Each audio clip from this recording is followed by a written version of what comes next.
અસ્કર બોલ ને ભાઈ. કેવી મજા આવે છે ટાટા સાંયે. બહુ મજા આવે ભાઈ, ગામડામાં તો બહુ મજા આવે. હું એ 3 દિવસ છે જલસા મારું છું. એમ? દોસ્તો અમારા હાટુભાઈ છે ને આજે જ આવ્યા હો. મેં એને કીધું તો અહીંયા ઠંડકના ફુવારા છૂટે છે એવી ઠંડક છે શું વાત કરીએ.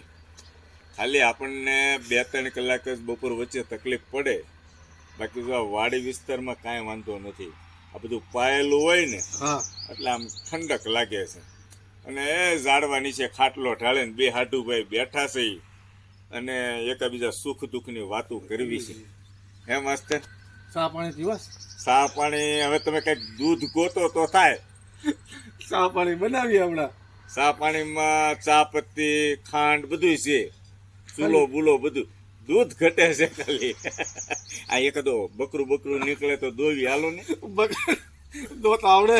જોતા આપણે એ જે હોય એને કહે ને આપણે એનું થાય એ આપી દઈએ, પણ જો એ બકરીને દૂધની ચા બને એમાં કાંઈ ન ઘટે. કાંઈ નો ઘટે. બરાબર. તમે પીધી છે ક્યારે? ઓલા બાઘાભાઈ પાસે જવું પડશે. બાઘાભાઈ ઓલા રૂટમાં હાલે. જો આ રૂટમાં હોત ને તો બાઘાભાઈને જ પકડત આપણે. ઘેટુક બકરી ગમે એવું હોય હાલે આપણે. તમ તારે એવું નથી ભેંના દૂધનો પીવું હોય અત્યારે. જો પણ ફુવારા છૂટે છે ને પવનના, બહુ મજા આવે છે. વાહ ભાઈ વાહ.